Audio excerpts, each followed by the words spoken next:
E eu queria lhe perguntar, Rômulo, vocês estiveram juntos em uma Câmara Municipal histórica, fazendo oposição aqui em Xaramubim.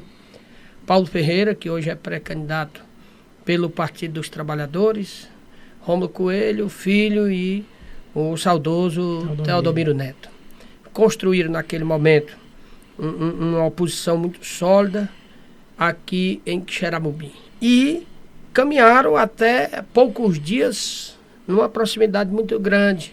Se eu pegar aqui um exemplo bem recente, a eleição última, que deu ao deputado Zé Guimarães a maior votação no Xaramubim, é o Mano de Freitas eleito, enfim. E vocês postaram fotos, estiveram no gabinete do governador, receberam deputados em casa, e de uma hora para outra, isso houve um distanciamento. O que foi que aconteceu nessa condução desse processo pós-eleições que acabou culminando com esse distanciamento, e como você avalia a resposta do Paulo quando nós perguntamos aqui a presença do Pedro ainda no PT e que ele acabou dizendo que por ele, se fosse ele, já tinha deixado o PT.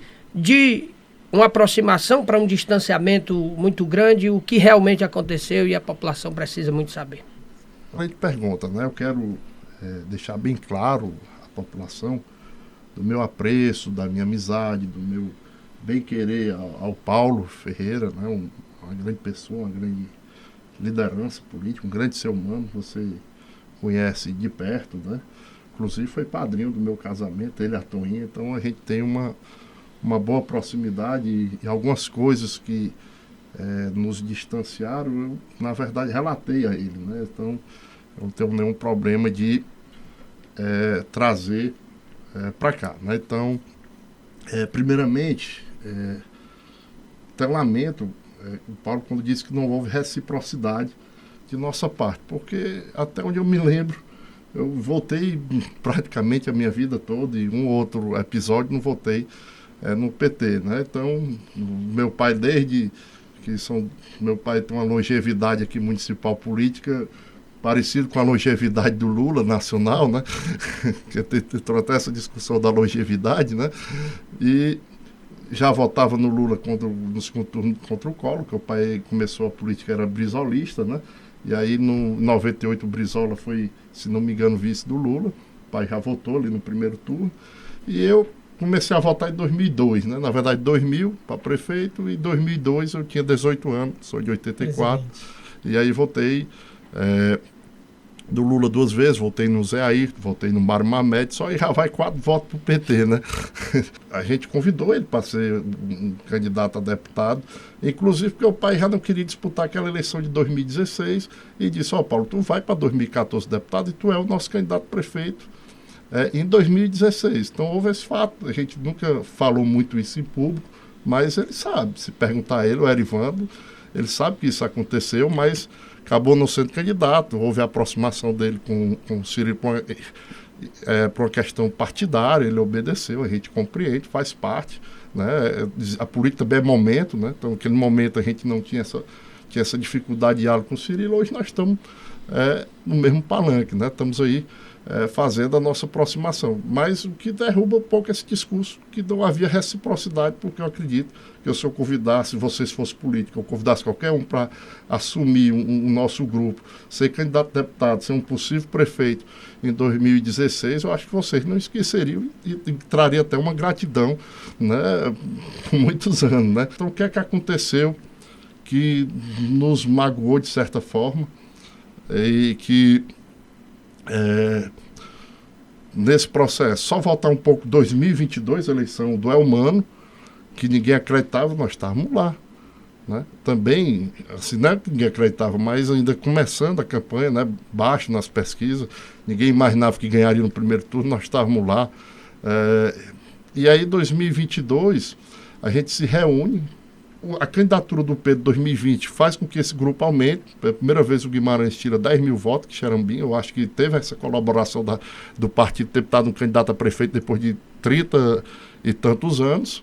E na reunião que nós fomos juntos, liderado pelo Paulo, nós hipotecamos, nós avalizamos que o Paulo fosse o nosso líder ali, coordenasse a campanha do Elmano, do Lula aqui. Nós avalizamos, confiamos plenamente nele, e isso fez com que, de certa forma, o Paulo ascendesse sua carreira em gestão pública, claro que aliado também à competência dele, a só Hidra. Então, eu acho que, de qualquer forma, isso foi, por exemplo, naquela reunião, se você ver a foto, o Kleber não estava. Porque o Kleber disse para o Nelson Martins que ia no outro dia, não queria conversar em grupo, queria conversar individualmente. Nós fomos no grupo, nós participávamos do grupo. E aí, o que foi que nos magoou em 2024, assim, vamos dizer, porque foi marcada uma reunião sem edital de convocação, porque o edital ele requer um prazo, dias e etc., para que você possa participar.